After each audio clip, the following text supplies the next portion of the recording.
بار بار فرماتے ہیں نہیں میں اب واپس جانے کا فیصلہ کر چکا ہوں. مجھے بڑا دکھ دیا انہوں نے، یہ اصرار کے ساتھ فرما رہے ہیں اور میں روتا جا رہا ہوں، قدم میں نے پکڑے ہوئے ہیں. عرض کرتا ہوں حضور نہیں جانے دیں گے، حضور نہیں جانے دیں گے. حضور آپ کرم فرمائے، نظر ثانی فرما دیں.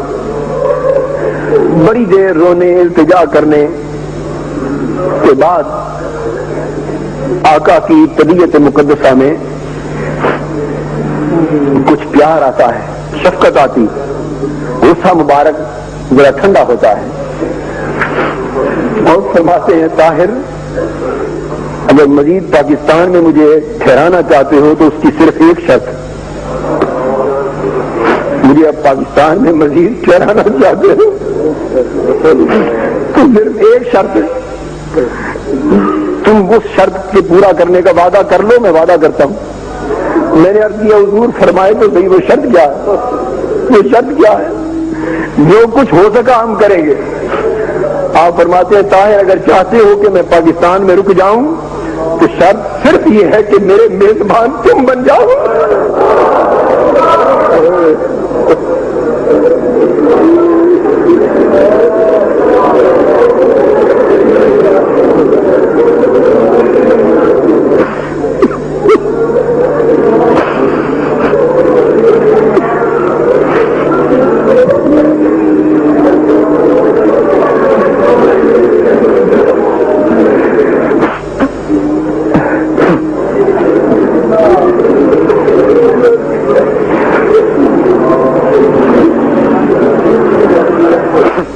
میرے میزبان تم بن جاؤ. پھر رکتا ہوں یہاں، میں عرض کرتا ہوں آقا مجھے انکار نہیں، بڑی عادت ہے پر میں اس قابل کا، میں تو بڑا کمزور اور ناتواں آدمی ہوں. حضور میں میزبانی کیسے کر سکوں؟ مجھ سے کیسے میزبانی ہوگی؟ فرماتے ہیں بس شرط ایک ہے، تم مجھ سے وعدہ کر لو، مجھے وعدہ کر لو میری میزبانی کا، تو تنہا تم وعدہ کر لو پھر میں رکنے کا وعدہ کر لیتا ہوں. میں رو رو کے ہاتھ جوڑتا ہوں اور کرتا ہوں حضور میں نے آپ سے وعدہ کر لیا، میں میزبان بنتا ہوں حضور کا. فرماتے ہیں طاہر تم نے وعدہ کیا تو میں بھی وعدہ کرتا ہوں کہ رک جاتا ہوں. اور فرمایا کہ میں مزید 7 دن اپنا قیام پاکستان میں تمہارے کہنے پہ وہ کر لیتا ہے، 7 دن مزید رہوں گا یہاں. کتنا؟ فرمایا 7 دن مزید یہاں رہنے کا وعدہ کر لیتا ہوں. اب میں کچھ نہیں کہہ سکتا کہ 7 دنوں سے مراد کیا ہے، وہ کتنی مدت ہے یہ وہی جانتے ہیں، اس کی تفصیل معلوم نہیں ہے مجھے. 7 دنوں سے مراد کتنی مدت ہے؟ فرمایا 7 دن میں رکتا ہوں تمہاری میزبانی میں. ان کا حضور مجھے منظور ہے پر یہ کیسے ہوگا سب کچھ؟ تو میں تمہیں عہد کر لو بس سب انتظام ہو جائے گا، سب انتظام ہو جائے گا. پھر مجھ سے فرماتے ہیں ایک بات اور وعدہ کرو مجھ سے، میرا ٹھہرنے کا انتظام بھی تم نے کرنا ہوگا، میرے کھانے پینے کا انتظام بھی تمہارے سپرد ہوگا. پاکستان میں جہاں کہیں آؤں گا جاؤں گا وہ ٹکٹ اور انتظام آمد و رفت بھی تمہارے سپرد ہوگا، اور جب واپس مدینہ جانا ہوگا تو مدینے تک کا ٹکٹ بھی تم لے کر دو گے. یہ سارا انتظام تمہارے سپرد ہوگا، یہ وعدہ کر لو. میں نے عرض کیا حضور یہ سارا وعدہ ہو گیا.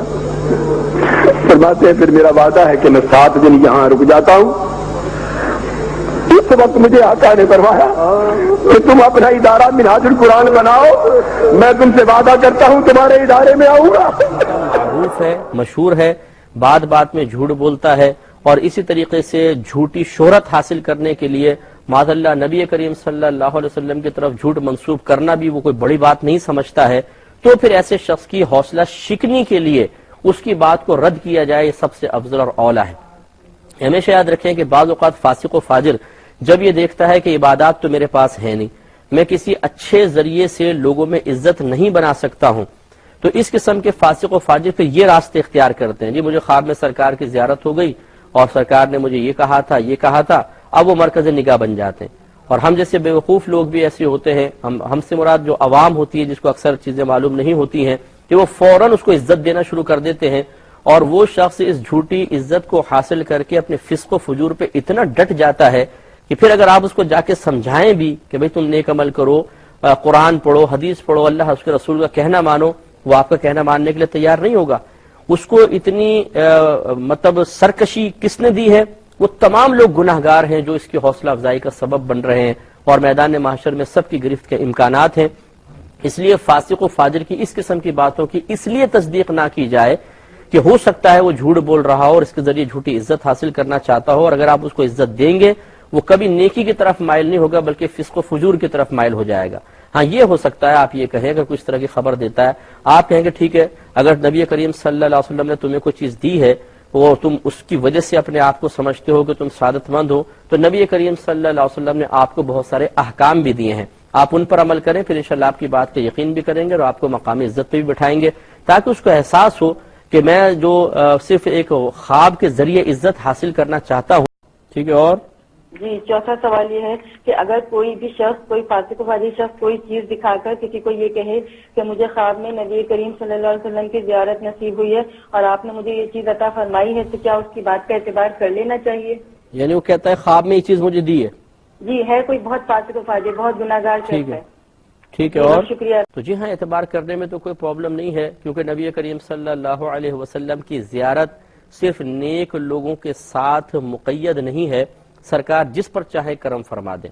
تو بعض اوقات گناہگاروں کے خواب میں بھی سرکار تشریف لے آتے ہیں اور کوئی وظائف وغیرہ بھی بتا دیتے ہیں، کوئی چیز عنایت فرما دیتے ہیں، تو فاسق و فاجر شخص کی اس معاملے میں بات کو قبول کر لینے میں کوئی حرج نہیں۔ لیکن اگر وہ شخص جھوٹا معروف ہے، مشہور ہے، بات بات میں جھوٹ بولتا ہے اور اسی طریقے سے جھوٹی شہرت حاصل کرنے کے لیے معاذ اللہ نبی کریم صلی اللہ علیہ وسلم کی طرف جھوٹ منسوب کرنا بھی وہ کوئی بڑی بات نہیں سمجھتا ہے، تو پھر ایسے شخص کی حوصلہ شکنی کے لیے اس کی بات کو رد کیا جائے، یہ سب سے افضل اور اولیٰ ہے۔ ہمیشہ یاد رکھیں کہ بعض اوقات فاسق و فاجر جب یہ دیکھتا ہے کہ عبادات تو میرے پاس ہے نہیں، میں کسی اچھے ذریعے سے لوگوں میں عزت نہیں بنا سکتا ہوں، تو اس قسم کے فاسق و فاجر پھر یہ راستے اختیار کرتے ہیں، جی مجھے خواب میں سرکار کی زیارت ہو گئی اور سرکار نے مجھے یہ کہا تھا، اب وہ مرکز نگاہ بن جاتے ہیں۔ اور ہم جیسے بیوقوف لوگ بھی ایسے ہوتے ہیں، ہم سے مراد جو عوام ہوتی ہے جس کو اکثر چیزیں معلوم نہیں ہوتی ہیں، کہ وہ فوراً اس کو عزت دینا شروع کر دیتے ہیں، اور وہ شخص اس جھوٹی عزت کو حاصل کر کے اپنے فسق و فجور پہ اتنا ڈٹ جاتا ہے کہ پھر اگر آپ اس کو جا کے سمجھائیں بھی کہ بھئی تم نیک عمل کرو، قرآن پڑھو، حدیث پڑھو، اللہ اس کے رسول کا کہنا مانو، وہ آپ کا کہنا ماننے کے لیے تیار نہیں ہوگا۔ اس کو اتنی مطلب سرکشی کس نے دی ہے؟ وہ تمام لوگ گناہگار ہیں جو اس کی حوصلہ افزائی کا سبب بن رہے ہیں، اور میدان محشر میں سب کی گرفت کے امکانات ہیں۔ اس لیے فاسق و فاجر کی اس قسم کی باتوں کی اس لیے تصدیق نہ کی جائے کہ ہو سکتا ہے وہ جھوٹ بول رہا ہو اور اس کے ذریعے جھوٹی عزت حاصل کرنا چاہتا ہو، اور اگر آپ اس کو عزت دیں گے وہ کبھی نیکی کی طرف مائل نہیں ہوگا بلکہ فسق و فجور کی طرف مائل ہو جائے گا۔ ہاں یہ ہو سکتا ہے آپ یہ کہیں، اگر کچھ طرح کی خبر دیتا ہے، آپ کہیں گے ٹھیک ہے، اگر نبی کریم صلی اللہ علیہ وسلم نے تمہیں کوئی چیز دی ہے وہ تم اس کی وجہ سے اپنے آپ کو سمجھتے ہو کہ تم سعادت مند ہو، تو نبی کریم صلی اللہ علیہ وسلم نے آپ کو بہت سارے احکام بھی دیے ہیں، آپ ان پر عمل کریں، پھر انشاءاللہ آپ کی بات کا یقین بھی کریں گے اور آپ کو مقام عزت پہ بھی بٹھائیں گے، تاکہ اس کو احساس ہو کہ میں جو صرف ایک خواب کے ذریعے عزت حاصل کرنا چاہتا ہوں، وہ خواب یقیناً ایک سعادت کی بات ہے، لیکن فسق و فجور قائم رکھتے